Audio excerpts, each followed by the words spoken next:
Praise the Lord. प्रभु यीशु मसीह के मधुर नाम में आप सभी को प्रेमी सलाम।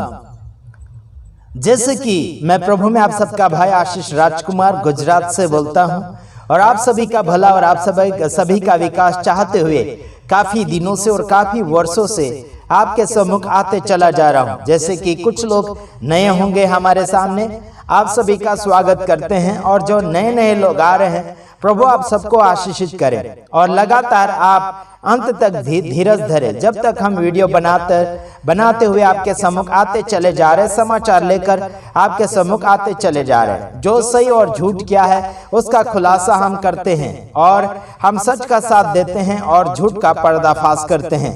साथ ही साथ आप सभी को मैं इतना याद दिलाना चाहता हूं कि परमेश्वर आपसे बातचीत करना चाहता है, परमेश्वर आपको आगे की ओर बढ़ाना चाहता है और परमेश्वर के वचन के साथ आपको आगे की ओर बढ़ते चले जाना चाहिए। आपको क्या लगता है कि आप परमेश्वर से छिप सकते हैं और परमेश्वर से अनजाने रहकर अपनी जिंदगी को आप जीना चाहते हैं? मैं और एक बात आपको याद दिलाना चाहता कि जैसे कि परमेश्वर आपसे प्यार करते हैं, वो दयालु है, कृपालु है, उसी प्रकार से आपको आगे की ओर बढ़ते चले जाना चाहिए। जैसे कि इफिसियों 4:32 में हम देख लेते हैं। इफिसियों 4:32 वचन आप हमारे साथ निकालने के लिए कोशिश करें, जिसमें परमेश्वर आपसे क्या बातचीत करना चाहता है पौलुस के द्वारा। आइए देखते हैं इफिसियों 4:32। अब हमारे साथ निकालने के लिए कोशिश कीजिएगा। इफिसियों 4:32 वचन।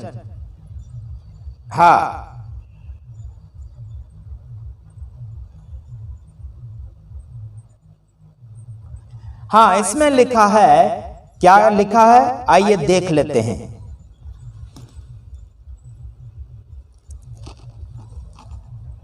हाँ जी, इसमें लिखा है और एक दूसरे पर कृपालु और करुणामय हो, और जैसे परमेश्वर ने मसीह में तुम्हारे अपराध क्षमा किए वैसे ही तुम भी एक दूसरे के अपराध क्षमा करो। यहां पर कहा गया पापों को क्षमा करने की बातें छेड़ी गई है, पापों को माफ करने की बातें यहां पर बताई गई है। मतलब एक दूसरे के अपराध, एक दूसरे के पाप क्षमा करना चाहिए। खुद के अपराध भी और दूसरे के अपराध भी आपको क्षमा कर लेना चाहिए और क्षमा की ओर आगे की ओर बढ़ते चला जाना चाहिए। क्षमा का मतलब है मिटा देना, जो पाप है वो साफ कर देना और केलरता साफ रीति से आगे की ओर बढ़ते चले जाना चाहिए। जैसे कि कई जगह हमने देखा कि किसी के अपराध क्षमा किए गए लेकिन उसकी यादें वहीं पर रुक गई। क्या लगता है आप लोगों को? जैसे कि कई जगह माफी मांगी जाती है खुलेआम पब्लिक सिटी में या फिर चर्च घरों में, और कई जगह सॉरी कहा जाता है। सॉरी का मतलब है माफ कीजिएगा, मुझे माफ कीजिए, ऐसे कहने पर आ जाता है। लेकिन मेरे तमाम भाइयों बहनों, अगर किसी के पाप अपराध क्षमा कर दिए हैं तो क्या उसे फिर रख लेना चाहिए क्या कुछ दिनों के बाद में उल्लेख करने के लिए? बिल्कुल नहीं। मेरे भाइयों बहनों, जैसे कि मसीह यीशु ने आपके और मेरे अपराधों को क्षमा किया है वैसे ही आपको भी दूसरे के अपराध क्षमा करना चाहिए। हालांकि पहले समझाना चाहिए, माफ करने से पहले समझाना चाहिए क्या वो माफी लेना चाहता है या फिर वैसे ही रहना चाहता, ये भी आपको मद्देनजर रखते चले जाना चाहिए। आपका रिश्ता अगर परमेश्वर के साथ बढ़ाना है तो आपके दुश्मनों के साथ आपको समझौता कर लेना चाहिए और उनसे आप माफी मांगकर जिंदगी को अच्छी बना लेना चाहिए। जैसे कि मेरे काफी दुश्मन हैं, वो मुझसे माफी नहीं मांगते, फिर भी मैं उन्हें माफ कर चुका हूं। अगर कोई दुश्मन है मेरे, तो आपको इतना कहना चाहता हूं मेरे तमाम भाइयों बहनों, मैं आप सभी के अपराध, आप सभी के गुनाह माफ कर चुका हूं और आप अगर माफी पा लिए हैं मेरी ओर से तो आपको परमेश्वर की ओर आगे की ओर बढ़ना चाहिए। हालांकि माफी देने के लिए कोई भी पैसे की जरूरत नहीं पड़ती है, फ्री में माफ किया जाता है। मेरे तमाम भाइयों बहनों, मैंने आपको माफ कर दिया है और आप खुलेआम परमेश्वर के साथ अपना रिश्ता बना सकते हैं आत्मिक रीति से। और इतना ध्यान रखना, मैं आप सभी का दुश्मन बिल्कुल नहीं हूं। बल्कि आप लोगों के कारनामे मैंने जो सामने लाकर रखना शुरू किया, उसके कारण अगर मैं आपका दुश्मन हूं तो मैं आपकी ओर यानी कि मेरी तरफ से आप सभी को माफ कर दिया है। हालांकि आगे की ओर बढ़ना चाहिए आप सभी लोग।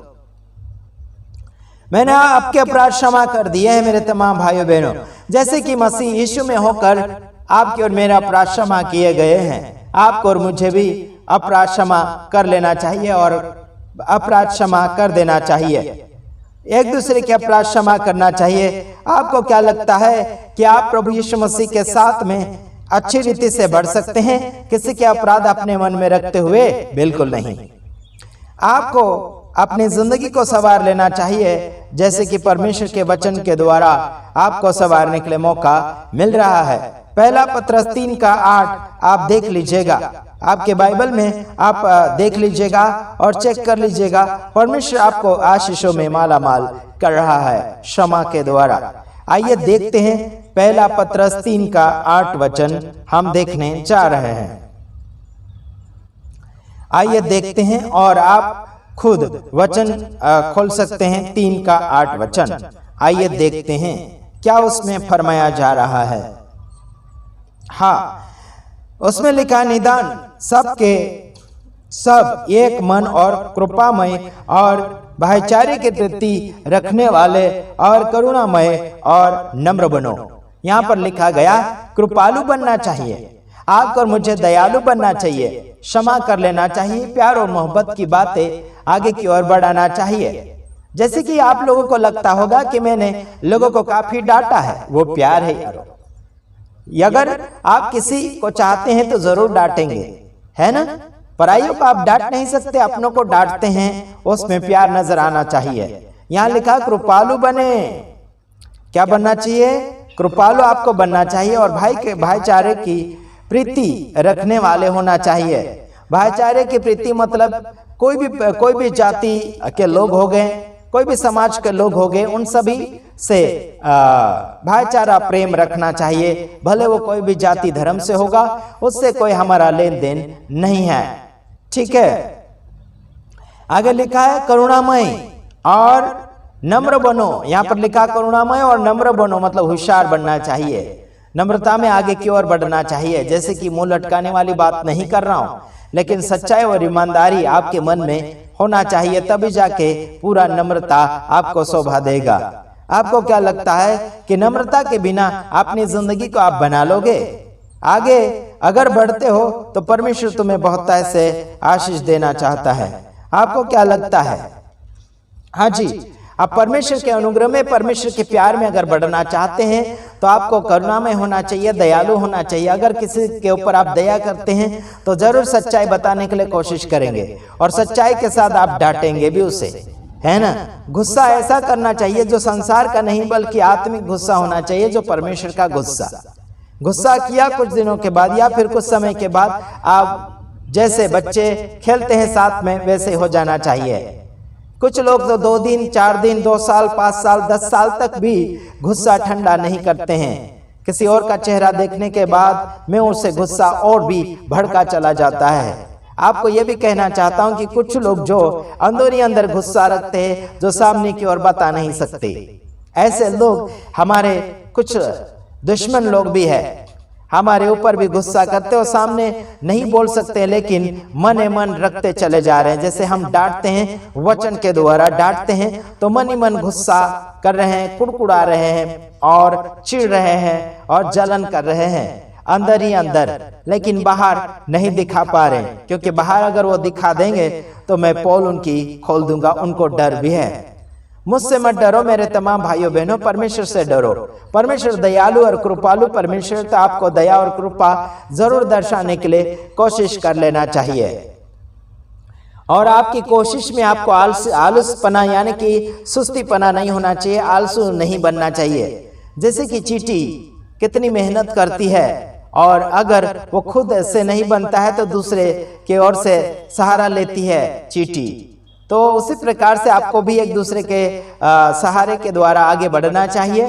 अगर आपको ज्यादा नहीं बनता है तो किसी और से आप सपोर्ट ले सकते हैं, किसी और से मदद पाकर आगे की ओर आपको बढ़ लेना चाहिए। आपको क्या लगता है कि आप सारा कुछ काम अकेला कर लेंगे? चाहे धार्मिक कार्य या फिर आप संसार के कार्य अकेले नहीं कर सकते। आपको किसी की मदद की आवश्यकता पड़ जानी चाहिए और पड़ती भी है। जैसे हमें भी आत्मिक सेवा करने के लिए काफी मदद की आवश्यकता होती है।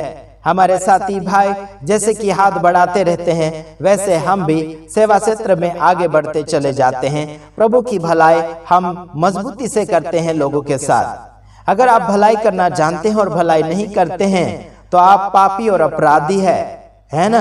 आपका बपतिस्मा और आपका महानता जीवन कुछ काम नहीं लगेगा। अगर आपके अंदर माया नहीं है, दया नहीं है, मतलब प्रेम भाव नहीं है, तो आप चाहे कितने भी धनवान हो, चाहे कितने भी आप अमीर हैं, चाहे कितने भी आप स्मार्ट दिखते होंगे, चाहे कितना भी आपके पास ज्ञान होगा, आपका ज्ञान किसी काम का नहीं लगेगा। प्रेम के अलावा इंसान अधूरा है। प्रेम तो परमेश्वर है मेरे यारों। आपको क्या लगता है कि आप प्रेम के बिना आगे की ओर बढ़ते चले जाओगे? गुस्सा करना है, बल्कि संसारिक नहीं बल्कि आत्मिक गुस्से के साथ आप लोगों को डांट सकते, उन्हें समझा सकते हैं। इसी में आपका भला होगा। अगर बच्चों को नहीं डांटते और नहीं छड़ी मारते हैं तो बाप बनने का कोई भी अधिकार आपको नहीं है। माता पिताओं को आपको मैं याद दिलाना चाहता हूँ, एक दूसरे के पाप क्षमा करना चाहिए और सामने वाले का अपराध भी क्षमा कर लेना चाहिए और खुद को भी क्षमा कर लेना चाहिए, खुद को शांति में लाना चाहिए। आपको क्या लगता है कि आप गुस्सा करके या फिर चिड़चिड़ाहट करके अपने आप को नहीं माफ करते हुए आप कैसे बढ़ सकते हैं? बिल्कुल नहीं बढ़ पाएंगे। हालांकि आपको मैं मद्देनजर लाकर रखना चाहता परमेश्वर के वचन के द्वारा। जैसे कि कहीं लोगों ने मेरे वचन को, यानी कि मेरे संदेश को, मेरे मुंह से निकलने वाले वचनों को उन्होंने बिल्कुल नहीं स्वीकारा, कुछ लोगों ने। और कुछ लोगों ने यह भी कहा कि हम तो दुनिया के साथ समझौता करते हुए आगे की ओर बढ़ रहे हैं। ऐसा उन्हें लग रहा है कि परमेश्वर तक वह पहुंच जाएंगे। ये सरासर गलत है। आपकी दौड़ एक लंगड़ापना है, विकलांगपना है। दौड़ ऐसी दौड़ो कि आप लंगड़ाए भी नहीं और अच्छी रीति से आप दौड़ सकते हैं जहां पर आपको थकान भी नहीं होगा। क्या लगता है आपको इस समाचार के द्वारा? आपको दयालु, कृपालु, मायालु होना चाहिए और आगे की ओर बढ़ते चले जाना चाहिए। केवल खाने वाले नहीं बल्कि खिलाने वाले भी बनो। जैसे कि हम परमेश्वर का वचन आपको खिलाते हैं, वैसे ही आप हमें इस जय यीशु मानव सेवा को आगे बढ़ाने के लिए, उनको खिलाने के लिए आप उन्हें आर्थिक सपोर्ट कर सकते हैं।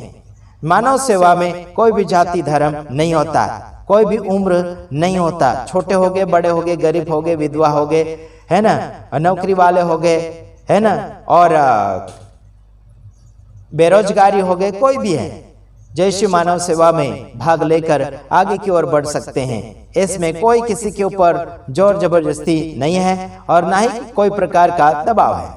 किसी भी प्रकार का दबाव इस मानव सेवा में बिल्कुल नहीं है। एकदम छूट है, स्वतंत्र है। आओ जाओ, प्रभु के वचन सुनो, मानो। अच्छा लगता है तो रुको, नहीं अच्छा लगता है तो जाओ।